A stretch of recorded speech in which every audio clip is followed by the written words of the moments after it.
Welcome to Inside the Deal. I'm Trent Zeigler, your host, and this is where we break down how real operators are building, scaling, and closing deals in real estate today. And today I'm joined by Ryan Narus, co-founder at Archimedes Group. Appreciate you being here, Ryan. Trent, thanks for having me on, man. Yeah, absolutely, absolutely. So for the viewers, what do you do? What does Archimedes Group do? So today, Archimedes Group serves as a non-for-profit. We do all sorts of stuff from financial literacy to feeding folks to we're even getting into Habitat for Humanity, and also it serves as a coaching mentoring platform for entrepreneurs trying to get in the game. But Archimedes Group started as a mobile home park business. So when I got started in July of 2015, so going on 11 years here, I had nothing. I had no money, no network, and no experience. And flash forward a decade later, I ended up buying 87 communities, 4,700 total lots, just a little bit under that. And I want to be a beacon of hope and inspiration for others because as we're going to find out on this call, Trent, I ain't that special. If you're listening and you can do it too. Yeah, And I hope to, we get into some of the how from how I did it, but also how you can do it too on this episode. right. Because, like I was saying before we started the call here, is like my calling in life is now that I've had a little bit of success is to go and help others achieve that success too. I want to make the world a better place because I was in it, if that makes sense. Yeah, no, absolutely. So, I mean, I think that's a good transition into your backstory. How did you get where you are today? How'd you do it? So it really started with this. If I wanted to be 1% wealthy. I really wanted to be an entrepreneur, but obviously we all strive to be 1% in the 1%. Mhm. And the thing is, to get 1% wealth, you have to do something 1%, right? You have to provide the world something 1%. You have to be 1% smart or 1% hardworking or 1% lucky, like you were born rich, or 1% good looking, which I'm certainly not that, right? And when you Don't be look at hard on kind of yourself, man. it's easy for you to say with that hair. Look at my hair. Uh, when I look at kind of who I am and the talents I have and don't have or could build and couldn't, there's one thing that stuck out to me as obvious. And that one thing was I can be 1% willing to do what no one else is willing to do. So my whole life, I feel like I've been weird. I hope weird in an oddly charming way. But my whole goal was like, look, I found a way to be comfortable in my own skin, even though I'm a very different person, a very kind of dorky individual, and I'm comfortable and cool with that. What is that in business? Mhm. What is something that, for all intents and purposes, is a really strong business, but just people don't get it for one reason or another? And that was mobile home parks. Mhm. And for me, it was an ability for me to go and serve my community because they're not building any new affordable housing. And my goal was to preserve and enhance it. So make sure to keep the bulldozers away, right? I mean, we don't need a luxury apartment complex here. We need affordable housing here. Mhm. And enhance it and make it better, right? Cut down the trees, pave the roads, make sure the drugs are out. It's a nice, clean community to the best of my ability Right. and obviously make money, make investors returns, get banks their interest, and everybody wins. Was what I was really excited about. Now, Trent, mobile home park investing is like the cool thing to do.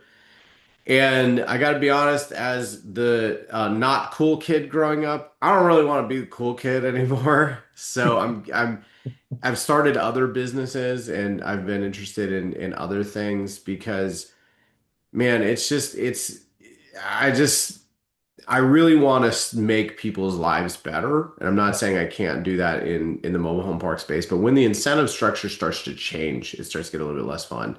So yeah, man, we can talk about anything you want here. Like I've bought RV parks, office buildings, gas stations, retail strips. I've started online companies. I've done a lot of cool stuff. But again, like My mantra is I want to make the world a better place because I was in it. So with anything I start, I always have an eye on how do I make people's lives better because I was in it. Yeah.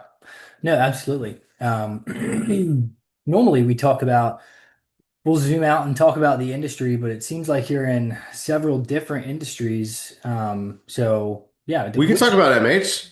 Let's do it. What questions you got? no, honestly, I think I would rather, since you have such a diverse portfolio, Hmm. let's just talk about all of it. Like what's your Sure. favorite, of everything that you own, which one is your favorite? My favorite asset class is still mobile home parks for sure. Okay.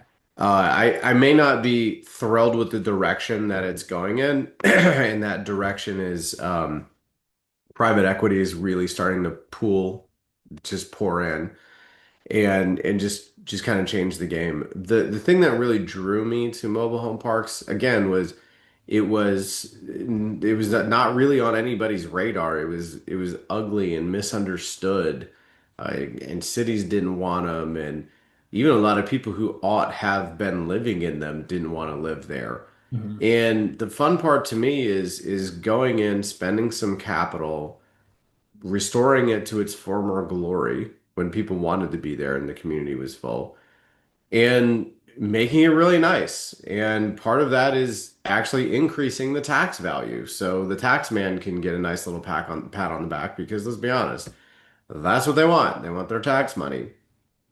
And if you can reduce the number of 911 calls, you can reduce the crime, you can, have stable, clean households communities that don't get the complaints that they used to get, Hmm. everybody wins. And to me, I don't want to say that's dead. Like there's always going to be distress. But the game in terms of once institutions come in, institutions have kind of three tranches. They have their opportunity, which is distress. They have their stabilized, and then they have basically their life insurance. So basically, opportunity funds are chasing out after 20% IRRs plus in 5-year holds. The kind of stabilized funds are chasing after, call it 8 to 12. And then your basically insurance funds are chasing after like 4, right? So it's just very, very different. And so when an asset kind of goes through this PE cycle, and again, we're talking very broadly, obviously each company has its own goals and metrics and things and stuff. Hmm. What happens to the asset is it now gets treated like a cash flowing entity. Again, not I know PE gets a lot of kind of trash thrown its way, rightfully so. But the concern to me is like now, what it used to be was we can spend money in a capitalistic way and make everybody around us better.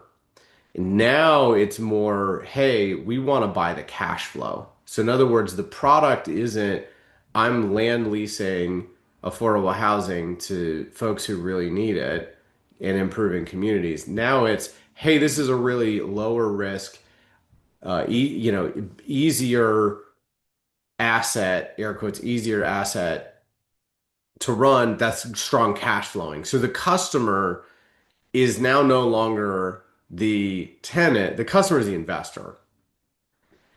And that's what's disillusioned me about all of this because again, like my passion is to serve others. Hmm. So, look, Office is a blast, especially right now that no one wants to touch Office. So again, now it's the not so cool kid on the block, right? Retail is really cool because Jeff Bezos and Amazon tried to delete it, right? By putting stuff on your front door. Turns out you want a manicure, you still got to go to the retail strip. Turns out sometimes you just want to get out of the house. Hmm. It turns out like door dashing groceries isn't the best. I don't like it when someone eats my French fries when I order DoorDash.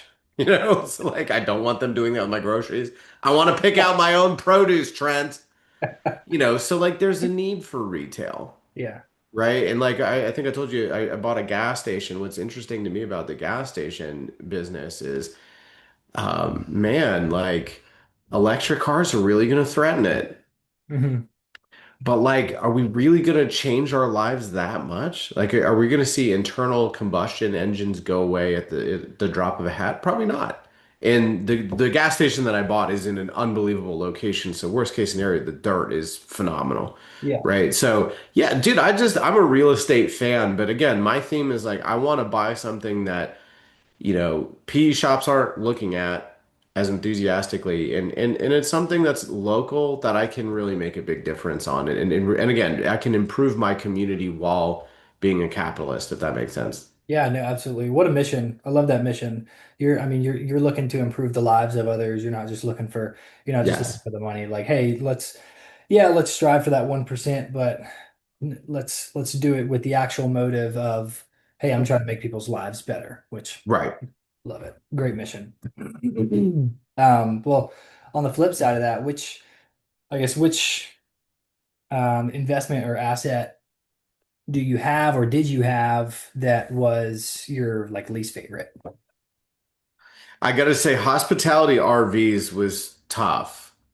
And I'll tell you why. It's not that I don't think RVs are great. It's that it's not a need in the same way an office building is, right? An Mhm. office building is me leasing a business owner space so they can go and give people jobs, right? Retail is very similar. Like those are individual entrepreneurs, and I love interacting with them because I'm an entrepreneur, they're an entrepreneur. We speak entrepreneurship, right? And I'm providing them an opportunity to improve their business and their lives. It's not that a vacation isn't something important. It's just it's just different to me and not a fun way, right? And like some folks are passionate about self-storage. I don't own self-storage and I probably won't. And the reason why is like your old dusty golf clubs that you think you're using, you're not using. You're putting in an old dungy locker, like, and I get paid for that. I mean, like that doesn't get me going. Yeah. So I would say of everything I bought, I've got two RV parks. One of them is more housing, Mhm. and the other one is straight hospitality. Hospitality, again, I'm not saying it doesn't have its place in the world. I'm not saying When you you say can't find meaning hospitality, or what do you purpose. mean by hospitality, hospitality RVs? What do you mean by that? As in it's not your primary residence. Okay, understood. You want to go on a 2 week vacation. So one of the RV parks I own, you pay rent for the year and you have the spot for a year. So Mhm. typically what happens is they drop their RV there and then they come on the weekends or they come for 2 weeks over the summer, right? So it's like a second home. It's not a primary residence, if that makes Mhm. sense. Yeah. Okay. Yeah. Good. Thank you. Thank you for that. Yeah. Yeah, no, I could definitely I could see that, because again, back to your core mission, your mission focus is to serve the individual that needs help, really, and make their lives better. And if it's a vacation home, then it's like I'm not making your primary life better, I'm making your secondary life better. And how much Right. time do you spend in your secondary life? So how much impact am I really having on you as an individual? So yeah, I could definitely see that. Um, well, yeah, I guess what's working well for you right now across all of your businesses, or maybe if you want to pick one specifically, just something that's going really good for you right now that your competitors aren't doing. Oh man, there's tons of stuff. I think the one differentiator that I have within my company is my goal is to put my employees in a position where they can maximize their time in something they are good at that they want to do. So everybody has stuff that they're not good at within their job, stuff they don't want to do within their job. My goal as a manager, if you can imagine just a 2 by 2 matrix, being want to do, don't want to do, good at, not good at. My goal is to get them in the quadrant that's good at and want to do. Yeah. And different people, we even with the same industry, we're good at different things. I've got one regional manager right now who's an unbelievable marketer, and he routinely gets 1 million+ views on his videos. He's Mhm. unbelievable, but God bless him, he's disorganized. I have another regional manager who can really truly grind out the BS out of contractors. She's amazing. She can go diagnose a situation, get a really strong price, and then squeeze it for just a little bit more. And I trust her anytime something is broken. Is this really broken? Is this really the best solution? Right? She's not being cheap. She's being really diligent about it. But Hmm. God bless her, she couldn't sell water to a man dying of thirst in the desert. Like, and she's told me as such. She's like, I hate selling. I'm terrible at it.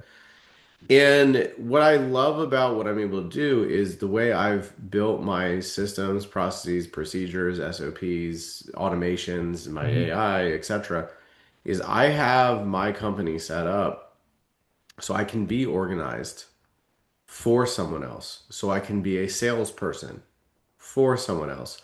So I can have a team that's not just robots and AI, but is also humans, Right. a team that can make up for other people's deficiencies. Hmm. And what that allows my employees to do is for the most part, this is never going to be 100%, right? But for the most part, they can focus on what they are good at that they want to do. And I'm proud to report, knock on wood, I can count on one hand the number of people who have quit. That's two people have quit on me and going on 10 years, if you can believe it. And I've had to fire a couple folks for this, that, and the other thing, but my turnover on my company has been effectively zero. Yeah. By the way, one of those two people who quit and then tried to unquit the next day, which is just a sad situation because I had somebody else that wanted the job and I gave it to this other person, and it was Yeah. just really sad. I still keep in touch with that woman. She's wonderful. Yeah. It is what it is. Oh, and by the way, that other woman that quit on me actually reached out to me in the last 6 months asking for a job. So that's just kind of funny Okay. to me. But I think a big reason for that trend is if you treat people right, if you do your best to make sure that they have a good boss and they don't hate their boss, if they have good employees, they don't hate their coworkers, you put them in a position to do things how they want to, when they want to, where they want to. Hmm. Obviously you have high expectations of them, but I've kind of more or less stolen some ideas from Google, if you will, where you kind of give talented people just a creative palette to just go do their thing, Yeah. and then you support them. I call it lead with love. You support them. It turns out turnover kind of goes away, right? It doesn't ever, it's not forever 0%, right? Yeah. But I just, I'm so proud. Like literally, I was on a plane last night at like 8 p.m. And one of my employees has appendicitis and she had to get rushed into surgery. And her husband is like texting me after 5 p.m. while I'm on a plane, giving me updates. And like, that's the level of like, I care about my employees, Yeah. like that their spouses are giving me updates. And like that level of love and care Hmm. with high expectations. I'm not saying these folks don't do anything. They do great, but when I go and hang out with them, they all they want to talk about is like, man, like look at all the cool things I'm doing. Look at my numbers. Look how successful this is being. And like to me, that is the ideal situation is you have a really strong culture with folks who want to stick with you at good times and bad.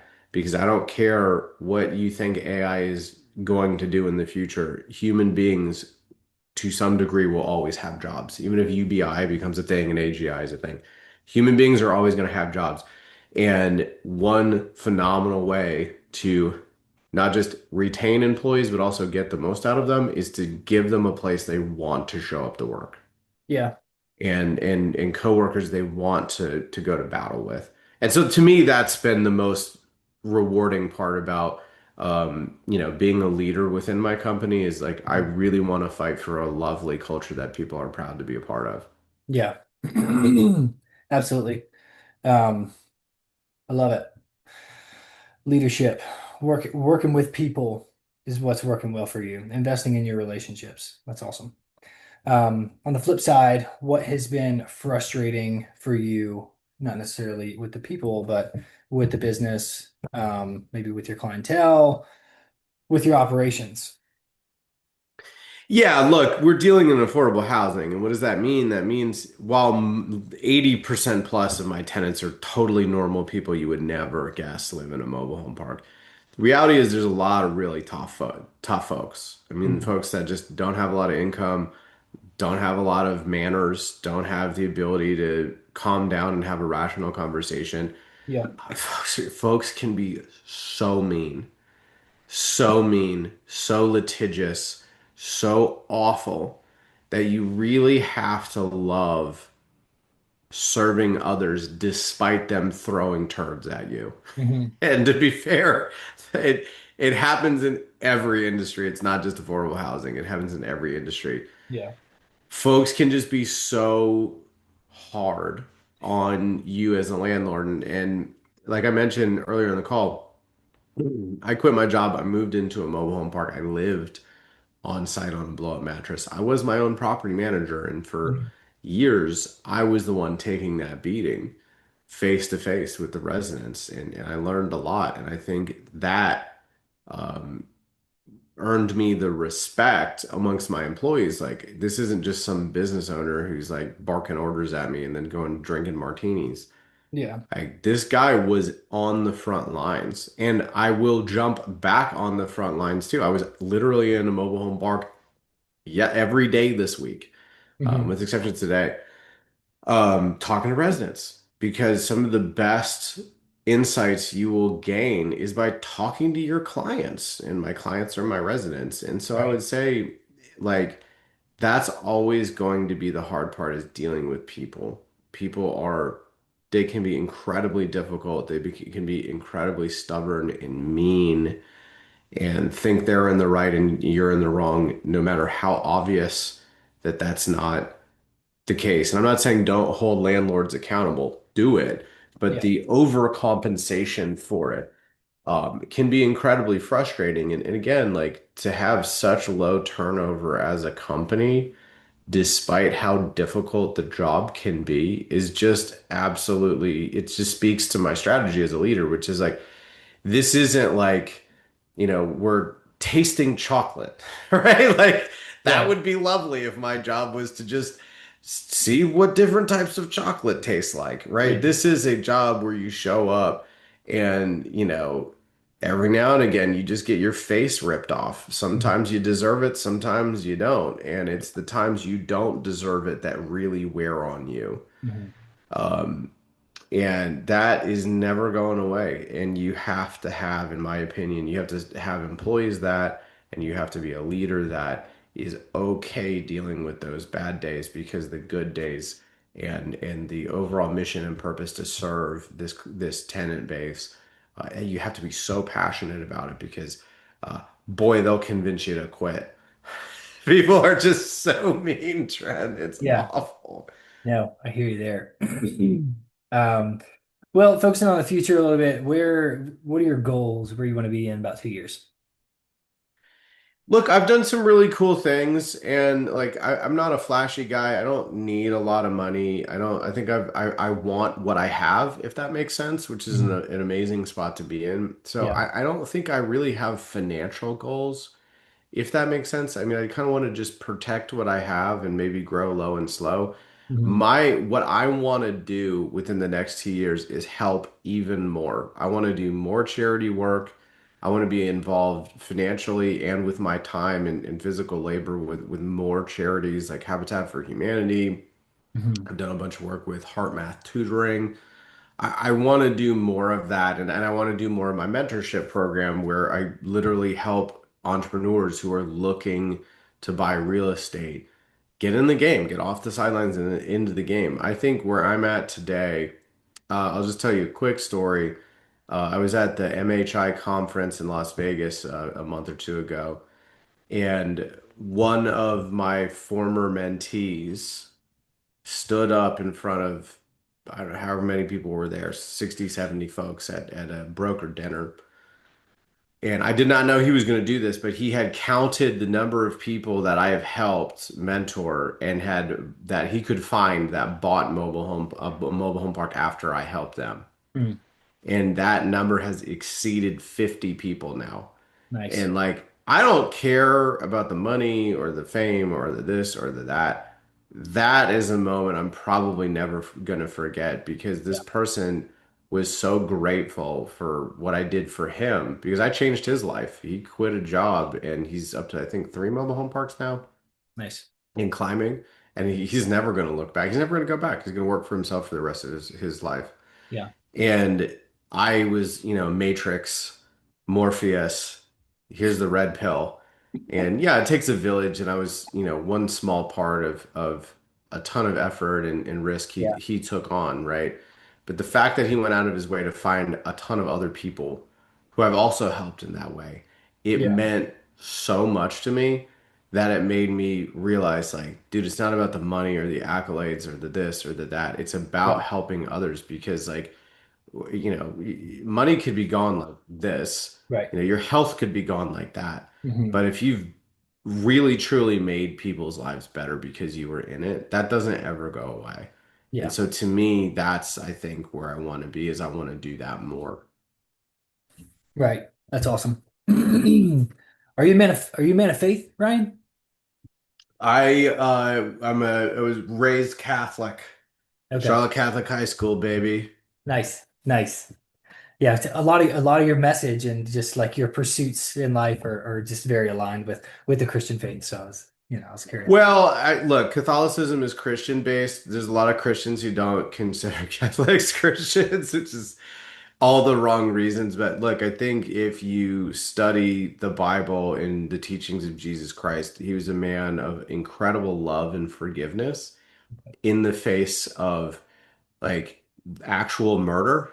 Yeah. Like they were actually murdering Jesus Christ Yeah. on the cross, and he found a way to love and forgive, Right. And he says, despite. "Forgive them, for they know not what they do." Correct. And to me, I think what gets lost in modern day Christianity, inclusive of Catholicism, is we take pride in our religion instead of taking pride in our good deeds.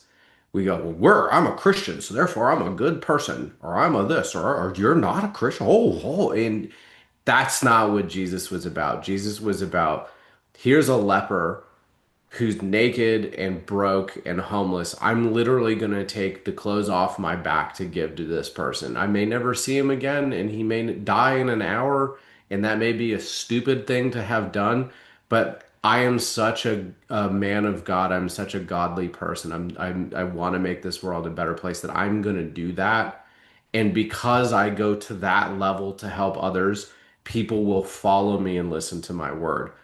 And that to me is what Christianity, Catholicism, Presbyterianism, Methodism, whatever you want to pick, that is what is special about that message. Right. And a lot of what I do today has roots in growing up a Catholic, if that makes Right. sense. Yeah. No, absolutely. I'd say, we could get in the weeds on this one because I really like this topic. I'll say that I wouldn't take pride in that good deed. I would because because I'm doing it for Jesus. I'm doing that because I love Jesus, not because I want to take pride in the deed itself. Yeah, Yeah. exactly. And Yeah. don't put it on Instagram for likes. Right. Do it Yeah. quietly because you Right. genuinely want to get closer to God by helping others. Yeah. Yes. Um, well, yeah, going into we'll hit AI here really quick. If you have Sure. anything to talk about with AI, I guess, where do you see the most, I guess, lucrative opportunity for there to be with AI being implemented into real estate today? So what I'll say is I don't think AI as it sits today is anywhere close to the hype it's getting. I think that a lot of AI companies are led by people who have so much invested in AI that they can't afford to lose. And so their messages are a little bit biased. What I think will be the game changer, the kind of like, all right, is AI going to be something or is it, just gimmicky, is going to be AGI, artificial Yeah. general intelligence. Yeah. If we can get computer processing speed, and programming to a point where AGI becomes a real thing. That's when I think the hype starts to, it's like the reality starts matching that hype. And that may or may not happen. I don't know. What I do know is that AI is doing a phenomenal job of doing certain tasks incredibly well. Yeah. Tenant communications when people are really angry. AI is fantastic. You get yelled at by a person and now they're sending you mean emails and you need to make a statement. AI is unbelievable at, taking that correspondence, like listening and understanding and delivering a fantastic message, whilst stripping out your own anger and frustration and need to want to like hurt someone back who has hurt you. Right. AI is fantastic at that. So that's been fantastic. Now, I don't think AI answering the phone or even texting back is quite there yet. I think you do need it. People want human to human interaction Right. in good times and in bad. But that's a massive help. Another big way that I think AI helps is in contract reviewing and contract drafting. Mhm. So, not that I don't love my attorneys, they're great, but now I can have my attorneys truly do the heavy lifting and a lot of the smaller stuff that the attorney was going to hand off to their paralegal anyways, we can in-house that now, so we can save a bunch of money. Yeah. Website development, oh my gosh. You don't have to go and learn how to build a website now or Yeah. spend thousands and thousands of dollars trying to figure it out or hire someone. Now you can basically talk to Claude and it will build you a website. Right. And so all of this to say, Trent, what I'm excited about for AI is like I don't think it's replacing any of my employees anytime soon. Again, unless AGI it comes out. I think what AI is doing for me today and will do for me tomorrow is it will allow me to be even better at allowing my team to focus on what they are good at that they want to do. So I actually think what it's going to do is it's going to make my employees happier Mhm. and more efficient because they're going to be spending the time being the creative, talented people that they are. But Right. what I think for people getting into the game, which I'm super excited about, is when I got started, I had to teach myself Spanish, teach myself accounting, teach myself computer programming because I didn't have any money. So I had to be my own accountant. I had to go and build relationships in both English and Spanish. I had to go and build automations myself so I could do the work of 10 people because I couldn't hire 10 people, Right. right? And what is beautiful about AI, I think, at least what I think it has the potential to do, is flatten that learning curve. Now, you don't need to go and learn how to computer program. You can write code with Claude. It'll do a lot of stuff for you, which is fantastic. It will flatten that learning curve and truncate the amount of time you need to get started. So for me, being someone who wants to help make the world a better place, help entrepreneurs get off the sidelines and into the game, AI is going to help people get there faster and more efficiently. So I am thrilled at what AI can do for wannabe entrepreneurs looking to say goodbye to corporate America. I think it can really help a lot of people a lot get there a lot faster, if that makes sense. Yeah. No, absolutely. Well, closing out here, where can people find you at, Ryan, if they want to get in touch with you? I ain't hard to find, Trent. I just like Tupac said, I ain't hard to find. My name is Ryan Narus. It's Narus. You Google me. I'm the only one that shows up. My website is right there. I got two podcasts of my own where I go in all sorts of crazy depth about how I started with nothing, how you can build wealth, how you can run a mobile home park business or really any business because my podcast is more about entrepreneurship told through the lens of mobile home parks. Yeah. My LinkedIn is one of either the first or second thing that shows up.